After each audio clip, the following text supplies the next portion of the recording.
श्रमण टीवी के सभी दर्शकों को नमो बुद्धाय नमो बोधिसत्व।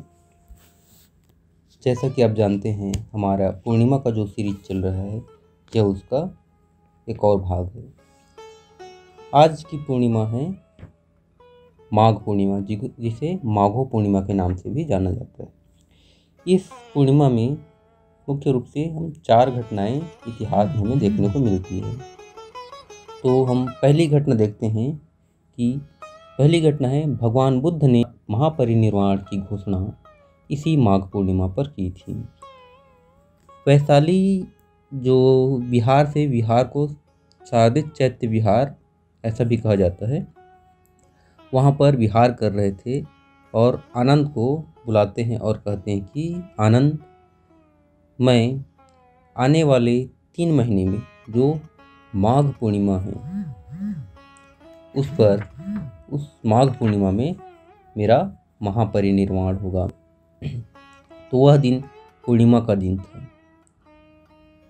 इसी माघ पूर्णिमा में भगवान बुद्ध ने यह घोषणा करी थी। दूसरी घटना आती है कि भगवान बुद्ध के भिक्षा पात्र की भेंट की। तो भगवान बुद्ध के भिक्षा पात्र की भेंट कैसे हुई कि जब भगवान बुद्ध ने महापरिनिर्वाण की घोषणा की थी तो उसके एक अगले दिन उन्होंने भिक्षा के लिए वैशाली नगर गए। वहाँ लोगों को पता चली कि भगवान महापरिनिर्वाण लेने वाले हैं, तो सभी लोग आने लगे। भगवान बुद्ध ने उन्हें मना किया कि आप ना आए, फिर भी लोगों ने नहीं माना उनकी बातों को और वो उनके पीछे पीछे आए।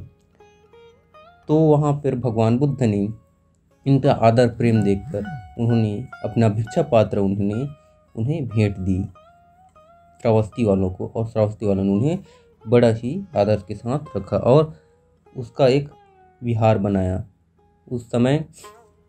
और फिर आगे चलकर उस जगह को सम्राट अशोक ने अपना जो स्तंभ है उसको स्थापित किया, खड़ा किया और वहाँ पे लिखा कि यहाँ पे भगवान बुद्ध की जो भिक्षा पात्र है उसको भेंट दी गई वैशाली वालों को। तो यह दूसरी घटना है।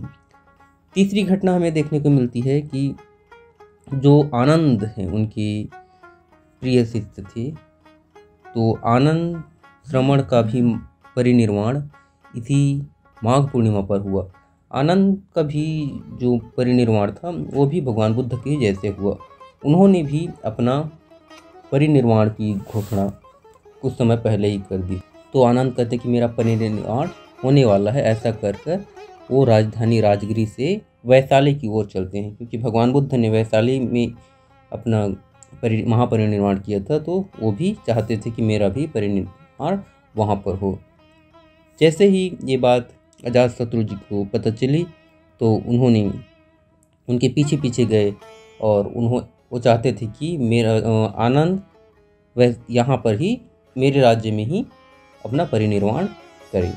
और उधर वैशाली वाले भी उनको देख रहे थे कि वो लोग भी यहाँ पर आकर, तो नदी एक बीच में एक नदी पड़ती है, वहाँ पर दोनों का मुलाकात हो। मतलब वैशाली वाले एक तरफ खड़े थे और अजातशत्रु एक तरफ थे, तो दोनों हाथ जोड़कर खड़े थे कि ये यहाँ आ जाए और ये यहाँ आ जाए। तो इस समय आनंद बड़ा असमंजस में था कि मैं कहाँ जाऊँ।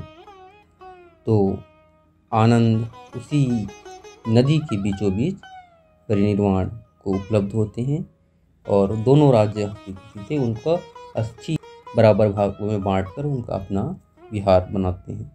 तो ये थी 3 घटनाएं। अगली चौथी घटना आती है कि विहार की खोज।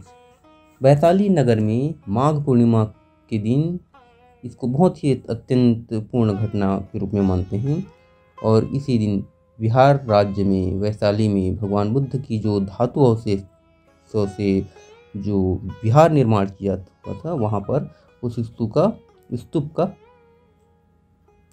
खोज किया गया क्योंकि वो दब चुका था। तो ये दिन भी माघ पूर्णिमा के दिन ये चारों घटनाएं घटित हुई।